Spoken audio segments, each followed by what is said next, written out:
성령 강림절 후 네 번째 주일이자 맥주 감사주일입니다. 여러분은 맥주 감사주일이 무엇을 기념하는 예배인지 정확하게 알고 계시나요?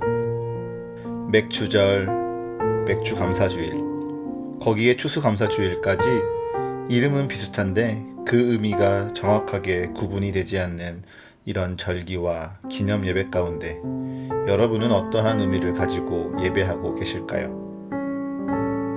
맥주절은 무교절 이후 7주간의 시간이 지나기에 칠칠절이라고도 불리는데요. 이 날은 신약에서 성령님께서 마가의 다락방에 오심을 기념하기에 오순절이라고도 불려지기도 합니다. 7주간 혹은 50일의 기간 동안 이스라엘 지방에서는 밀을 포함하여 올리브나 포도, 무화과 등과 같은 열매들이 맛있게 익어가는 기간을 갖습니다. 이 모든 수확물들을 거둘 수 있는 첫날을 기념하며 이스라엘 백성들은 하나님께 다 같이 모여서 예배를 드리는 것입니다. 이것이 우리말로 번역이 되며 밀이 아닌 보리를 뜻하는 맥자로 번역이 되었고 7월 첫째 주 보리를 추수하여 기념하는 맥주 감사주일과 맥주절이 혼동을 주게 된 것입니다. 그래서 우리는 맥주 감사주일을 맥주절과 같은 날이라고 억지로 성경과 이으려고 하기보다는요, 미국으로 간 청교인들이 추수감사주일을 자신의 휴일로서 성대하게 지키는 것처럼 한국의 정서와 이 문화 안에서 이 오늘의 예배를 이해하는 것이 오히려 올바른 방법일 것입니다. 그럼 보리를 추수하는 것, 그래서 그것을 주님께 감사드린다는 이 맥주 감사주일은 어디에서 기원을 했을까요? 우리는 다들 보릿고개를 경험해보지는 못했을지라도 한 번쯤은 들어보셨을 것 같습니다. 한국의 대부분 지역에서는 9월에서 10월 벼를 추수한 뒤 다시 보리를 심는 이모작이 가능하다고 하는데요. 다만 여기서 문제는 보리가 제대로 맺힐 때까지 그 간격이 너무 길다는 것입니다. 그래서 가을에 추수한 쌀이 떨어지는 시점이자 이제 막 보리를 수확할 수 있는 5월과 6월이 많은 사람들에게 가장 어려운 시기였다고 합니다. 이러한 문화와 삶의 경험 속에 우리 신앙의 선배들은 다음 쌀을 추수할 수 있을 때까지 지금 당장 먹고 살아갈 수 있는 이 보리를 수확하면서 지난날 어려움 속에서 지금까지 우리를 살게 하신 하나님의 은혜와 또 앞으로 살아가게 하시며 우리에게 은혜를 주실 하나님의 사랑을 기념함으로 이것이 맥주 감사주일로 지켜지는 우리의 예배가 되었습니다. 그리고 오늘에 이르러서는 우리가 지나간 상반기를 마무리하며 또한 하반기를 다짐하는 7월의 첫 주일 예배로 기념하여 드리고 있는 것이죠. 이러한 예배의 의미를 기억하시며 오늘 당신에겐 평안을 누려야 하는 사명이 있습니다 라는 주님의 말씀 가운데 지난 2022년 나는 정말 성령님과 동행하며 평안과 평강을 전하는 삶을 살았는지 또한 남은 2022년의 내일을 그 하나님의 동행하심 가운데 어떻게 살아갈지를 다짐하는 시간 되시기를 축복합니다. 오늘 누가복음 10장 1절은 이렇게 시작합니다. 그 후에 주께서 따로 70인을 세우사 친히 가시려는 각 동네와 각 지역으로 둘씩 앞서 보내시며 이 말씀이 시작되는 시점을 성경은 그 후라고 특정하고 있습니다. 무슨 일이 일어나고 이 말씀이 시작되었을까요? 누가복음 9장 51절에서는요. 예수님께서 승천하실 기약이 차감해 예루살렘을 향하여 올라가기로 굳게 결심하시고 길을 나서셨습니다. 그 후에 예수님께서 따로 70인을 세우셔서 제자들을 각 동네와 각 지역으로 보내려고 하시는 것이죠. 여기서 70인은요, 유대민족에게 매우 상징적인 의미를 가집니다. 우리가 7을 행운의 숫자라고 느끼는 것처럼 이 70이라는 숫자는요, 이스라엘 문화 속에서 하나님의 통치를 뜻하는 완전한 숫자입니다. 또한 민수기 11장에서 광야에서 가나안 땅으로 이스라엘 백성들을 인도하기 위해 예수님께서 모세에게 명하여 세운 장로의 숫자와도 같지요. 이렇게 세운 70명의 제자들을 둘씩 짝을 지어서 각 동네와 지역으로 예수님은 보내시는데요. 여기서 이 둘씩 짝짓는 것도 신명기 19장 15절에서 사람의 모든 악에 관하여 또한 모든 죄에 관하여는 한 증인으로만 정할 것이 아니요 두 증인의 입으로나 세 증인의 입으로 그 사건을 확정하라는 말씀과 같이 예수님의 사역과 하나님 나라에 대한 증언의 신빙성을 높이려고 하는 이스라엘의 고유한 문화가 여기에 담겨져 있습니다. 70인을 세우시고 이들을 둘씩 짝을 지어서 각 동네와 각 지역으로 보내시며 예수님은 이렇게 말씀을 하시는데요. 누가복음 10장 2절부터 5절의 말씀입니다. 이르시되 추수할 것은 많되 일꾼이 적으니 그러므로 추수하는 주인에게 청하여 추수할 일꾼들을 보내 주소서 하라. 갈지어다 내가 너희를 보냄이 어린 양을 이리 가운데로 보냄과 같도다. 전대나 배낭이나 신발을 가지지 말며 길에서 아무에게도 문안하지 말며 어느 집에 들어가든지 먼저 말하되 이 집이 평안할지어다 하라. 아멘. 예수님은 지금이 추수할 것이 많이 있으나 일꾼이 적기에 다 감당할 수 없다라고 말씀하십니다. 추수의 때를 놓쳐서 열매나 곡식이 상할 우려를 맞이하는 농부의 입장, 그리고 그 추수가 곧 하나님의 마지막 심판이라는 것을 느끼는 우리에게 있어서 일꾼이 적은 이 상황은요 매우 긴박한 상황처럼 느껴집니다. 거기다가 지금 제자들이 보냄을 받은 것이 안전한 곳에서 복음 전파에만 집중할 수 있는 것도 아닙니다. 마치 어린 양을 이리 가운데로 보냄과 같이 어려움과 고난이 예정된 곳으로 떠나야만 하는 것이죠. 안전한 곳이 아니지만 그만큼 긴박하고 위급한 상황이기에 제자들을 주님께서는 떠나보내시는 것 같습니다. 거기다가 예수님께서는요 제자들에게 전대나 배낭이나 신발을 가지지 말며 길에서 아무에게도 문안하지 말라고 말씀하십니다. 하나님의 나라를 전하러 가는데 길에서 아무에게도 문안하지 말라는 이 말씀 조금 이상하게 느껴지지 않습니까? 이 말씀의 뜻은요 열왕기하 4장 후반부를 보면 조금 더 선명하게 드러납니다. 열왕기하 4장에서는요 우리가 지난주 엘리야의 부름을 따라 하나님의 일에 순종한 엘리사와 오랫동안 아들이 없었던 수넴 여인이 등장합니다. 하나님께서는 자신의 종 엘리사를 귀하게 섬기는 이 수넴 여인을 축복하십니다. 그리고 오랫동안 아들이 없던 이 가정 가운데 하나님은 아들을 허락하시죠. 그런데 이 아들이 갑작스럽게 쓰러져 죽게 됩니다. 그리고 그 아들의 죽음 앞에 이 여인은 아무런 말도 하지 않은 채 엘리사에게 나아가 첫 번째로 그 목소리를 내어 따져 묻습니다. 내가 내 주께 아들을 구하더이까? 나를 속이지 말라고 내가 말하지 아니하더이까? 자신을 돌보아주고 자신을 도와주던 이 여인의 절규를 들은 엘리사는 그의 종 게하시에게 이르러 말합니다. 내 허리를 묶고 내 지팡이를 손에 들고 가라. 사람을 만나거든 인사하지 말며 사람이 내게 인사할지라도 대답하지 말고 속히 이 여인의 집으로 가서 내 지팡이를 그 아이 얼굴에 놓으라. 즉 사람을 만나도 인사하지 말고 먼저 인사해도 대답하지 말아야 할 이유는요 한 아이의 생명을 구하는 긴박한 상황에 즉각적으로 순종하기 위해서인 것이죠. 이처럼 예수님께서는 70명의 제자들을 둘씩 파송하여 보내시며 하나님의 심판이 임박한 이 추수 때에 제자들에게 긴박한 사명을 띠고 어서 속히 길을 떠나라고 명하시는 것 같습니다. 그리고 제자들에게 그 긴박한 사명 가운데 해야 할 일들을 알려주십니다. 누가복음 10장 5절과 6절입니다. 어느 집에 들어가든지 먼저 말하되 이 집이 평안할지어다 하라. 만일 평안을 받을 사람이 거기 있으면 너희의 평안이 그에게 머물 것이요 그렇지 않으면 너희에게로 돌아오리라.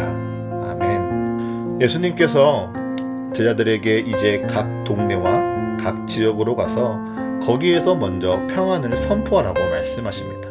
그런데 이들이 평안하다고 그 말씀을 선포할 곳이 어디입니까? 이리가 가득한 곳입니다. 추수해야 할 것들이 참 많지만 위험 또한 많은 곳이 바로 제자들이 나아가서 평안을 선포하는 곳입니다. 왜 그럴까요? 먼저 사마리아 마을에서는요, 예수님조차 배척한 곳입니다. 고라신과 벳세다, 가버나움으로 대표되는 이 갈릴리의 도시들은 마태복음 11장에서 소돔에 비견될 정도로 악이 가득하였다라고 예수님께 질책을 받는 곳입니다. 그들에겐 하나님의 나라와 평강과 화평에 관심을 두기보다요, 이 땅에서 평안한 것, 그래서 지금 잘 사는 것에만 관심을 두며 세상 속에서 살아가기에 바쁩니다. 그리고 유대인들의 모습은 어떠합니까? 율법교사는 율법 때문에, 제사장과 레위인들은 자신의 정결을 지키기 위해서 세상과 신앙이 다른 위선적인 삶을 살아가고 있습니다. 무엇보다 이들이 바라는 것이 무엇일까요? 이들은요, 평안보다 먼저 승리를 바라고 있습니다. 평안을 누리기 위해서 지금 당장 그들은 승리해야 되고 정복해야 되고 변혁해야 됩니다. 이방인들과 피가 섞인 채 살아가고 있는 이웃 같지도 않은 사마리아인들로부터, 그리고 자신들을 압제하고 다스리고 있는 이방의 모든 세력과 로마 제국으로부터 유대 민족들은 승리와 정복을 꿈꾸고 있기에 사실 유대인들에게 평안을 외친다는 것은 돌아오지 않는 메아리에 불과합니다. 그러한 이들에게 제자들이 가서 이 집이 평안할지어다 선포해야 합니다. 그런데 이것이 정말 마지막 추수 때의 마지막 기회일까요? 70명의 제자를 세우고 둘씩 짝을 지어 찾아가 평안과 복음, 하나님 나라를 전하는 것이 정말 최종적이고 긴박한 상황인 것이 맞습니까? 우리 누가복음 10장 1절을 다시 읽어볼까요? 그 후에 주께서 따로 70인을 세우사 친히 가시려는 각 동네와 각 지역으로 둘씩 앞서 보내시며. 아멘. 예수님께서 제자들을 어디로 보내십니까? 친히 가시려는 각 동네와 친히 가시려는 각 지역으로 보내십니다.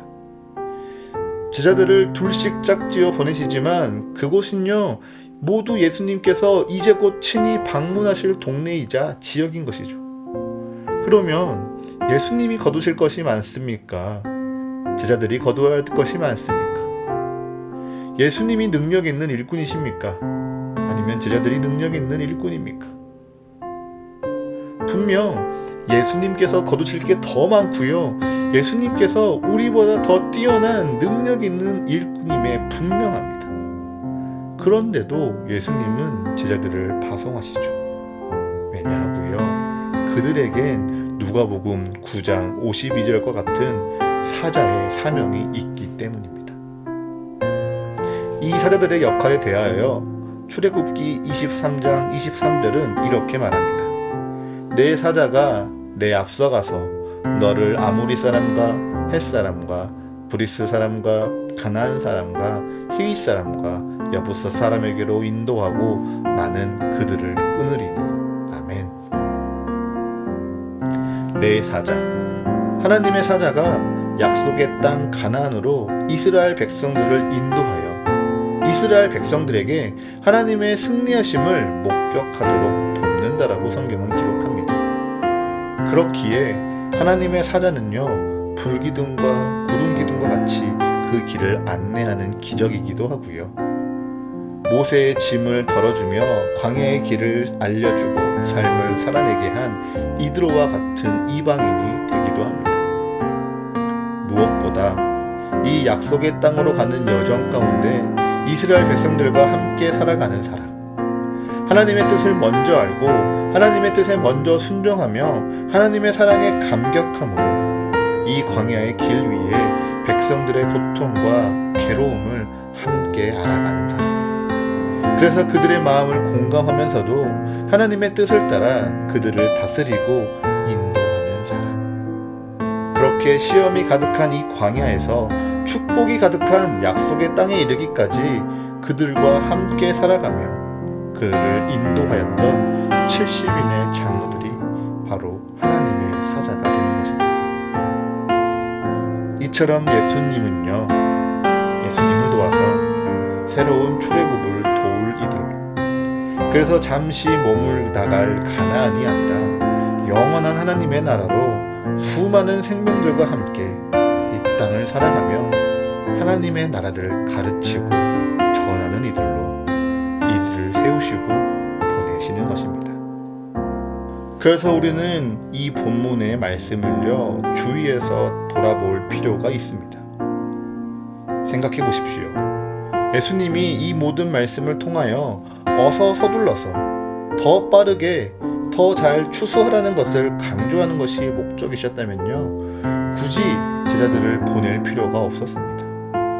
예수님이 그냥 직접 가셔서 직접 선포하시고 알곡과 죽정이를 구분하셔서 분리해 내버리시면 더 쉽고 간편했습니다. 하나님께서요, 우리를 향한 심판이 목적이셨다면요, 굳이 예수님을 동정녀 마리아를 통해서 이 땅에 보내시고 인간으로 살아가게 하시고 33년이 아니라 단 3년의 공생애를 보낼 필요도 없었습니다. 하나님이 임하셔서 양과 염소를 구분하시고 선한 것과 악한 것을 분리해내서 심판하신다면 더 쉽고 간편합니다. 그런데도 하나님은 굳이 하나님의 아들 예수 그리스도를 이 땅 가운데 보내셨습니다. 그리고 예수님께서는 굳이 제자들을 짝을 지어 각 동네, 각 지역으로 보내시며 하나님 나라의 복음을 전하게 하시고 그리스도를 닮아 사는 것이 어떠한지, 그것이 무엇인지 가르치게 하십니다. 그러하기에 우리는요, 이 본문을 통하여 우리가 진정 보내어진, 파송받은 그 동네, 그 지역에서 무엇을 전하며 무엇을 가르치며 살아가야 하는 것인지 주목할 필요가 있는 것이죠. 그 삶이 어떠한 것입니까? 누가복음 10장 4절과 5절은요, 이렇게 이야기합니다.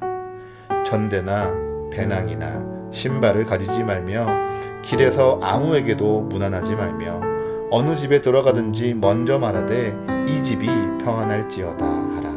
아멘. 예수님은 분명 하나님의 나라의 사자들에게 전대나 배낭이나 신발을 가지지 말라고 명하십니다. 이 말씀의 평행 본문인 마태복음 10장 9절과 10절에서는요, 심지어 금, 은, 동도 가지지 말고 두보롯이나 지팡이도 가지지 말라고 명하시죠. 이것은 예수님께서 우리에게 소유로서 자신을 지키지 말라고 가르치시는 것입니다. 왜냐고요? 오히려 그 소유가 하나님이 부으시는 은혜와 축복을 경험하는 걸 방해하기 때문이죠. 하나님은요, 광야의 40년 세월 동안 신발과 옷이 헤어지지 않도록 이스라엘을 지키신 분입니다. 하나님은요, 지쳐있는 엘리야에게 아무것도 없는 그 광야에서 까마귀를 통해, 그리고 천사를 통해 이를 먹이고 살게 하셨습니다. 심지어 엘리사는 하나님께 순종하자 아무도 하나님을 모르는 이방 땅에서 하나님의 존귀한 자로 칭송받으며 먹고 살아가게 하셨습니다. 성경을 보면 이러한 은혜가 정말 가득합니다. 그런데요, 인간은 그렇게 비어있는 자리를 무엇인가로 채우고 싶어 합니다. 스스로 채울 수 없는 그 자리, 대신할 수 없는 그 자리에 세상의 것들로 채워놓고 나는 안전하다, 나는 잘 살아가고 있다고 생각하려 합니다. 그러한 인간의 마음 가운데 예수님은 분명 말씀하시는 것입니다. 오늘 이 땅 가운데 하나님 나라의 사자로 살아갈 너희에게 분명하게 말하노니 오늘의 두려움을 세상의 소유로 채우지 말고 주께서 주시는 사명으로 채우라고 말입니다. 그리고 그 사명에 따라 제자들은요, 각 지역, 각 동네에서 평안을 전하고 평안을 가르쳐 줘야 합니다. 그런데 6절은 이 평안이 너희의 평안이라고 말씀하십니다.